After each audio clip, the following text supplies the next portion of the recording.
kewajiban atau tanggungan pihak penerbit. Sebagai surat utang, obligasi itu tidak bisa diterbitkan dan dimiliki oleh sembarang orang. Obligasi hanya bisa diterbitkan oleh suatu yang berbadan hukum publik, seperti negara atau pemerintah dan pemerintah daerah dan badan usaha swasta, perusahaan industri dan bank. Di sisi lain, terdapat pihak yang membeli obligasi dan yang biasanya membeli adalah perusahaan dana pensiun. Dengan membeli obligasi, seseorang atau badan usaha tertentu menjadi pemegang atau pemilik obligasi. Pihak ini sering disebut kreditor.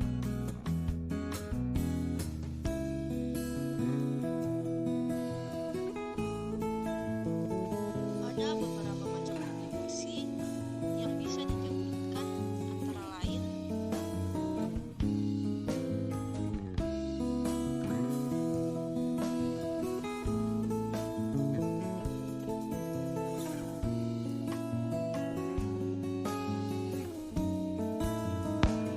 yang pertama dari segi isu, dikenal sekurang-kurangnya 3 jenis obligasi. A. Obligasi pemerintah pusat. Pada dasarnya pemerintah pusat menjual obligasi atau meminjam uang dari warganya untuk membiayai pembangunan jangka panjang. B. Obligasi pemerintah daerah. Pemerintah daerah menerbitkan obligasi untuk membiayai pembangunan fasilitas-fasilitas yang dibutuhkan oleh masyarakat daerah. C. Obligasi perusahaan. Tujuannya antara lain untuk mengembangkan dan memperluas usaha termasuk merawat, peralatan, mesin-mesin, dan membiayai pengeluaran rutin lainnya. Dilihat dari cara peragiannya, A. Obligasi abadi adalah surat-surat utang yang tidak mencantumkan tunai, tetapi hanya memberikan bunga secara terus-menerus.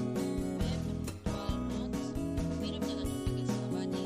Notes juga tidak mempunyai jatuh tempo sehingga issuer tidak mempunyai kewajiban untuk mengembalikan hutang kepada pemegangnya, kecuali issuer tersebut dilikuidasi. C. Obligasi angsuran.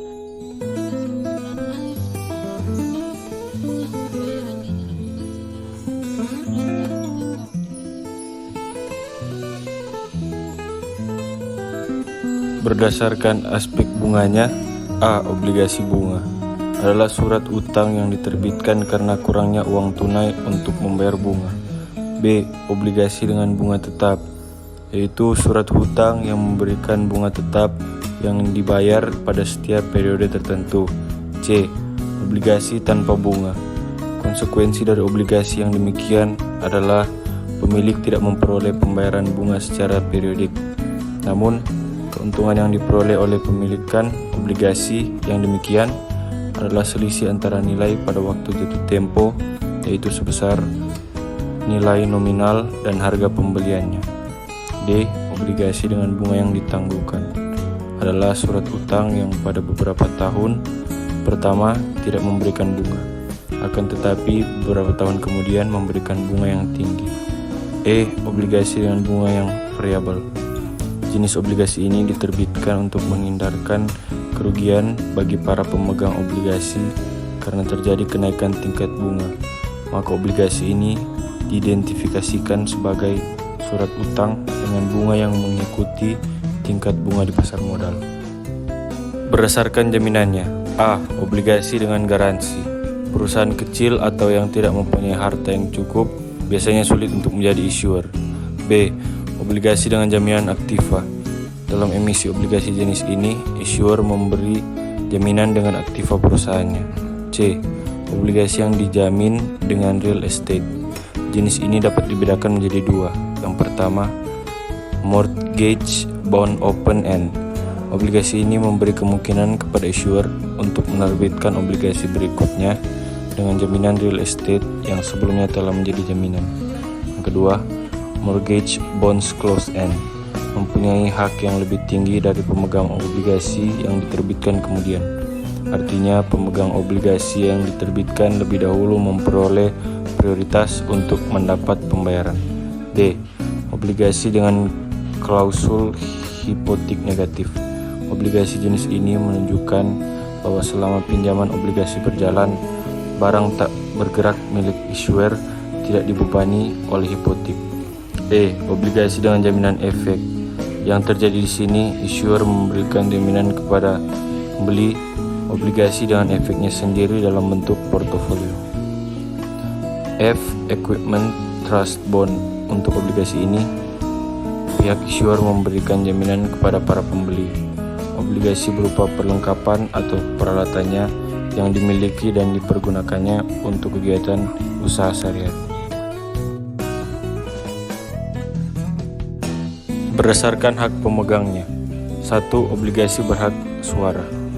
Dikatakan obligasi ini memberikan hak suara kepada pemegangnya apabila bunganya tidak dibayar dalam jangka waktu tertentu. 2. Obligasi dengan hak atas pembagian keuntungan. Pemegang obligasi ini selain mendapat pembayaran atas bunga, juga mendapat pembagian keuntungan yang diperoleh perseroan. 3. Obligasi dengan premi. Obligasi jenis ini biasanya memberikan bunga yang lebih rendah dari obligasi biasa. Obligasi ini adalah kombinasi dari pinjaman obligasi dan pinjaman undian. Obligasi konversi dan obligasi konversi tanpa bunga. Selain jenis-jenis yang disebutkan di atas, akhir-akhir ini terjadi emisi dan transaksi obligasi konversi dan obligasi konversi tanpa bunga sebagai derivasi dari obligasi.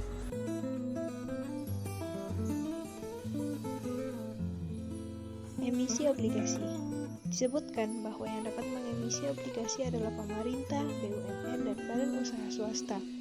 Untuk menjadi issuer, pemerintah, BUMN, dan badan usaha swasta harus mengikuti suatu proses tertentu. Proses itu antara lain: pertama, menunjukkan penjamin pelaksana emisi dan lembaga atau profesi penunjang emisi. Yang kedua, persiapan dokumen-dokumen emisi, rapat-rapat teknis untuk mengevaluasi dokumen emisi. Yang ketiga, mengajukan pernyataan pendaftaran emisi kepada Ketua Bapepam. Yang keempat, mengadakan pertemuan dengan para penjamin emisi, due diligence meeting. Yang kelima, public expose. Yang keenam, setelah pernyataan pendaftaran dinyatakan efektif, issuer melakukan penjataan dan penawaran umum. Dan yang terakhir, pencatatan obligasi di bursa efek.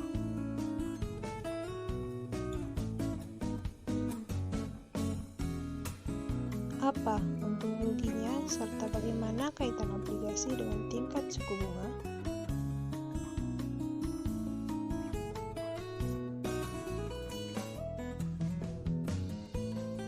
Obligasi menawarkan beberapa keuntungan yang menarik, antara lain: A. Memberikan pendapatan tetap atau fixed income berupa kupon. Hal ini merupakan ciri utama obligasi, di mana pemegang obligasi akan mendapat pendapatan berupa bunga secara rutin selama waktu berlakunya obligasi. B. Bunga yang ditawarkan obligasi umumnya lebih tinggi daripada bunga yang diberikan deposito. C. Bila posisi perusahaan penerbit obligasi mengalami likuidasi, maka pemegang obligasi memiliki hak yang lebih tinggi atas kekayaan perusahaan dibandingkan dengan pemegang saham.